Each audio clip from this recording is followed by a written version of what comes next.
This is one of the most brutal, heartbreaking, and unforgettable true crime cases you will ever hear. A 19-year-old art student, full of dreams, is found in her own apartment, savagely stabbed over 60 times and assaulted. Neighbors heard her final scream, but the killer vanished without a trace. For nearly 30 years, the case went cold. No DNA match, no suspects, no justice. Then, in a shocking twist, cutting-edge genealogy finally revealed the monster who had been living right next door. This is the most haunting, devastating, and jaw-dropping case, and you will not believe the ending. Carmen Van Huss was born on October 9, 1973, in Indianapolis, Indiana. She grew up there with her parents and two younger brothers, but when she was still a child, her parents separated. Despite the split, Carmen remained very close to her father, often spending long stretches of time with him. From an early age, she showed a love for drawing and a deep affection for animals, especially stray cats. Her parents recalled that she couldn't walk past one without scooping it up and bringing it home.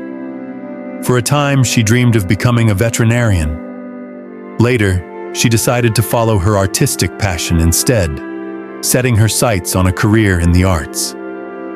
After graduating from high school, Carmen enrolled at Indiana University to study fine arts. To support herself, she took a job at a Pizza Hut, determined not to depend on her parents for money while they were already busy raising her younger brothers.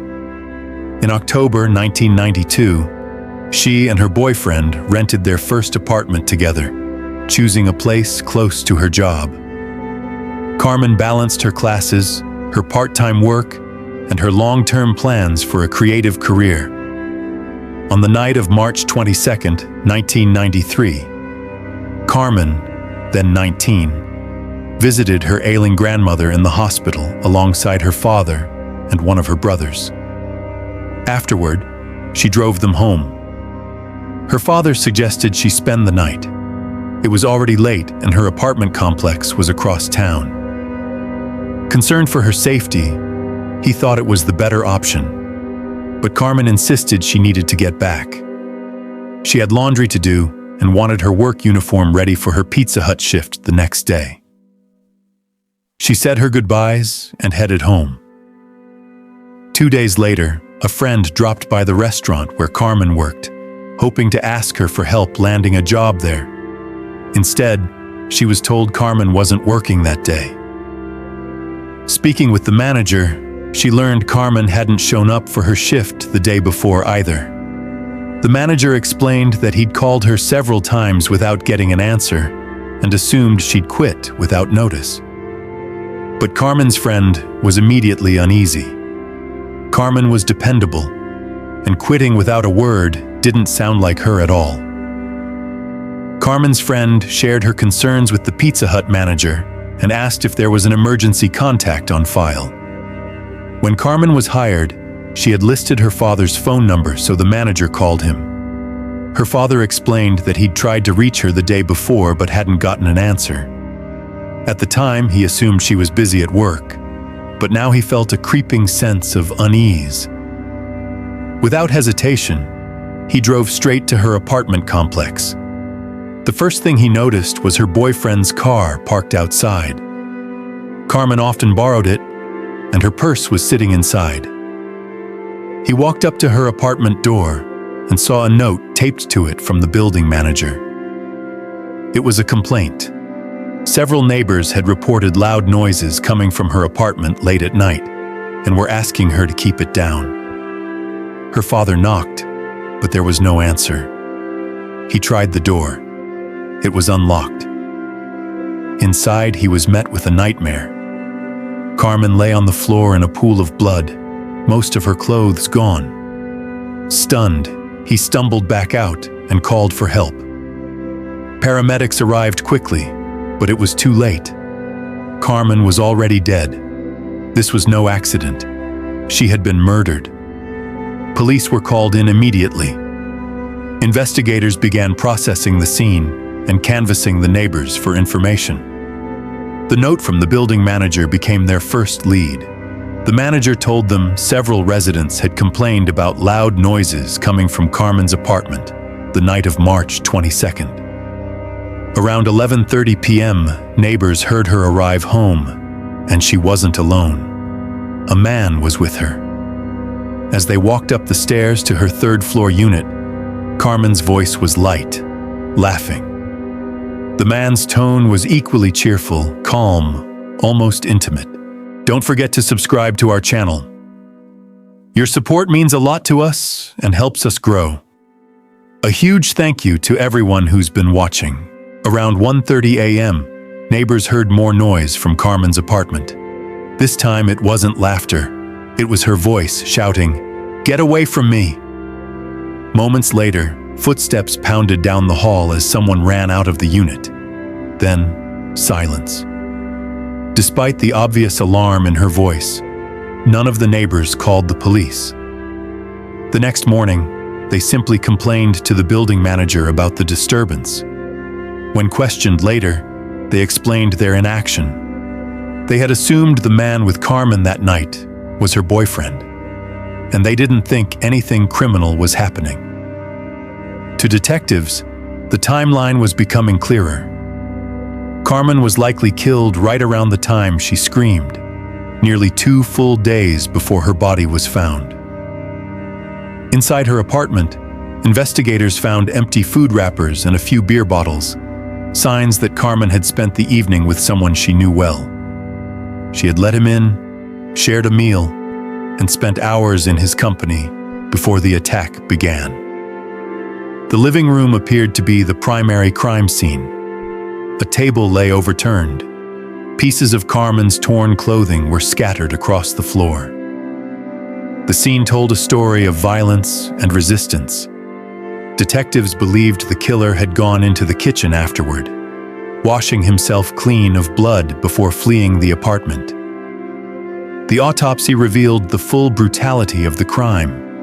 Carmen had suffered more than 60 stab wounds from a sharp object. One of her earrings was missing, as if the killer had taken it. She had also been sexually assaulted. Forensic experts were able to recover biological material from the perpetrator. But in 1993, DNA technology was still in its early stages.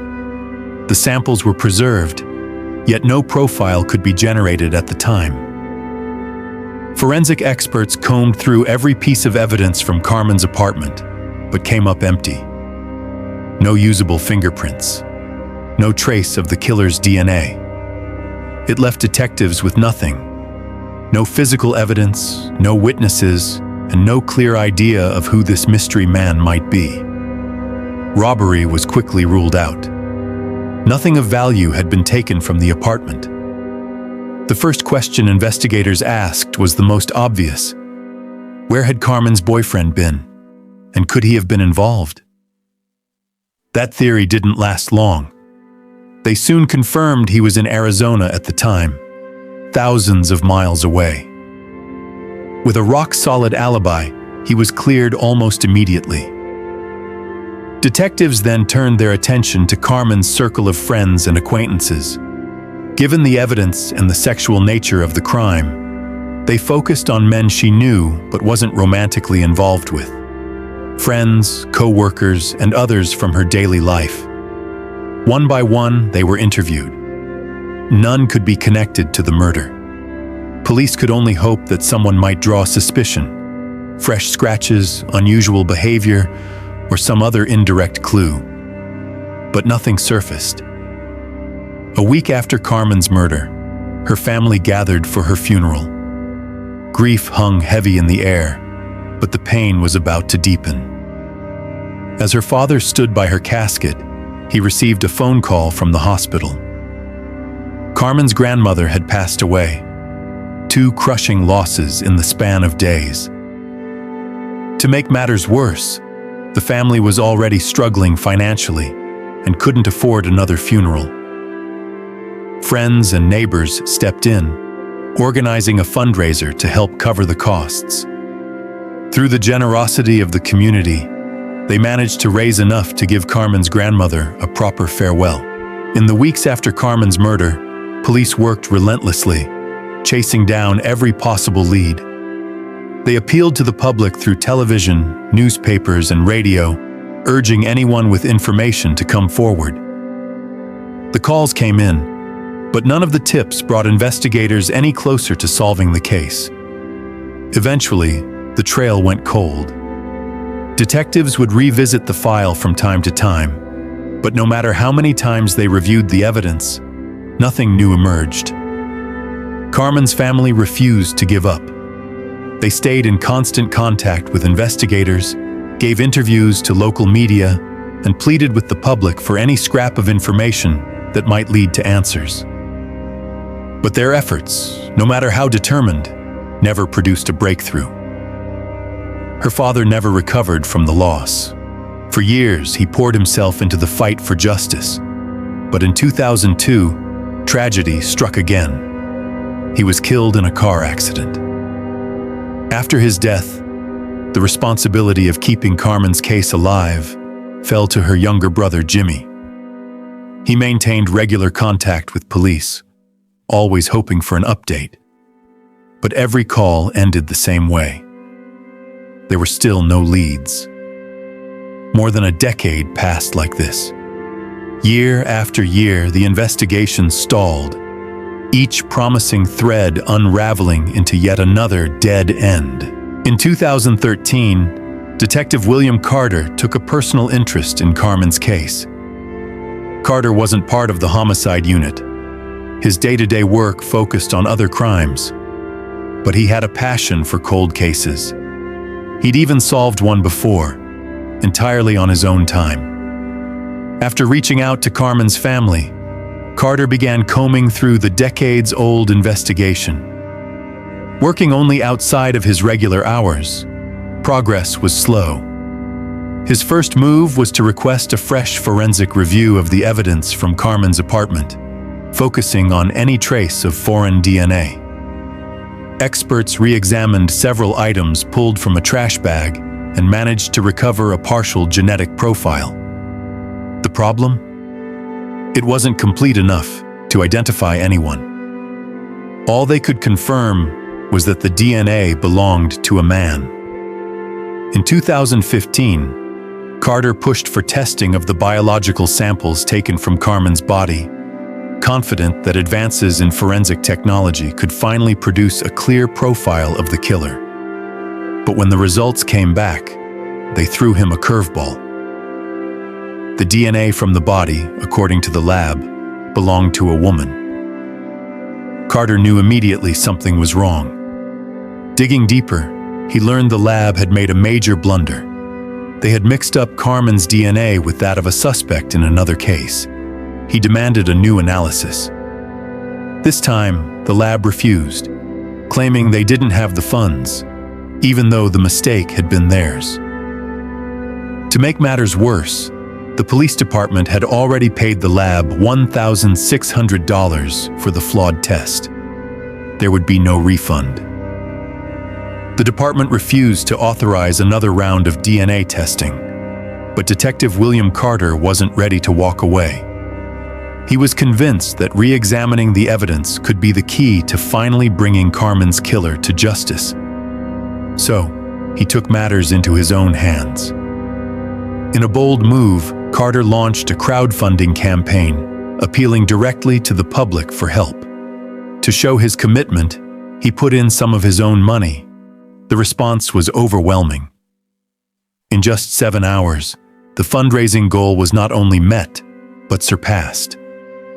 Carter announced that any extra funds would be added to the existing $10,000 reward for information about the case. With the money secured, Carter prepared to order a new DNA analysis, this time ensuring the correct samples would be tested. But just 2 days later, he called Carmen's brother with unexpected news. He had been ordered to stop working on the case. The department never explicitly said the decision was tied to the crowdfunding campaign, but the connection was hard to ignore. The fundraiser had triggered a wave of public scrutiny. Why, people asked, was such a critical test not being paid for by the department? And why should ordinary citizens be the ones to fund it? Despite the controversy, Carter had plenty of supporters. Carmen's brother quickly launched a petition demanding that he be reinstated. The petition spread quickly, drawing the attention of local media. Soon, hundreds of angry residents were flooding the police department with calls and emails. The outcry grew so loud that the department was forced to hold a press conference the very same day. They claimed the situation was a misunderstanding and insisted Carter had never been officially removed from the case. To defuse the backlash, they promised to refund every donation and announced that the department would cover the cost of the DNA test themselves. Carter was eventually reinstated on the case, and he wasted no time. His first move was to request a new analysis of the biological samples taken from Carmen's body. This time, the lab worked with the correct evidence and successfully extracted a complete DNA profile belonging to an unknown man. But there was another setback. The profile didn't match anyone in the FBI's national database. The killer's identity remained a mystery. Over the next several years, Carter focused on every man Carmen might have known who could have been inside her apartment that night. He was convinced her killer was someone familiar to her. But despite his persistence, the search went nowhere. By 2023, the case had reached a standstill once again. That's when the police department brought in Parabon Nanolabs, a company renowned for its advanced forensic techniques. Their plan was to use genetic genealogy, a relatively new but increasingly successful investigative method, credited with solving hundreds of cold cases. The process begins by taking DNA from the unidentified suspect and uploading it to public genealogy databases, where people have voluntarily shared their genetic information. Most matches are distant relatives who often have no idea who the suspect is. From there, Parabon's experts build out extensive family trees, methodically ruling out individuals who don't fit, based on factors like age, gender, location, and other key details. Bit by bit, the possibilities are narrowed until the most likely suspect emerges. At that point, it's up to law enforcement to obtain a fresh DNA sample from the individual and confirm the match. After decades with no real progress, detectives knew this might be their last real chance to catch Carmen's killer. After months of painstaking work, the experts finally landed on a name, a man who fit the profile of Carmen's killer. It was 52-year-old Dana Shepard. Investigators discovered that at the time of the murder, Shepard wasn't just living in the same apartment complex. He was Carmen's next-door neighbor. His criminal record was lengthy, though mostly for non-violent offenses: theft, carjacking, driving without a license, and similar crimes. None of these had ever landed his DNA in the FBI's database. The revelation came with another disturbing detail. Shepard's name was completely absent from the original case files. For reasons no one could fully explain, police in 1993 had never considered him a suspect. Perhaps they were fixated on the belief that the killer fled down the stairs, as neighbors had reported hearing footsteps that night, and never thought to look at the man living just steps away from Carmen's front door. By the time the DNA match came through, Shepard was living in Missouri and working as a janitor at a university. Detectives secured a warrant for his DNA and traveled there immediately. When they knocked on his door, Shepard's hands shook, but he didn't resist. He complied with the warrant and provided a sample. That sample was rushed to the lab, and the results came back a perfect match to the DNA recovered from Carmen's body. In September 2024, more than 3 decades after the murder, Dana Shepard was arrested and extradited to Indiana to finally face justice. Despite the damning DNA match, Dana Shepard has continued to deny any role in Carmen Van Hoose's murder. The case is now in the hands of the court, with the trial yet to begin. But prosecutors are confident they have the evidence to secure a conviction. According to their theory, Carmen knew Shepard well enough to let him into her apartment that night. They believe he came over for dinner and drinks, and at some point, began making unwanted advances. When Carmen resisted, he allegedly snapped, attacking her with a knife in a violent rage. Shepard has been denied bail and remains in custody while awaiting trial. For Carmen's brother, the naming of a suspect after more than 3 decades is a bittersweet milestone. He's grateful to investigators for finally bringing someone to justice, but he knows the road ahead will be grueling. A trial like this could stretch on for years. If convicted, Shepard faces up to 105 years in prison. Prosecutors may even be holding back additional evidence that could further cement the case. Evidence likely to surface once the trial is underway. But even without it, the DNA match itself could be powerful enough to sway the jury, or pressure Shepard into a plea deal to avoid an even harsher sentence. Share your thoughts on this story in the comment section. And don't forget to hit the like button and subscribe if you enjoyed this video. Thank you for watching.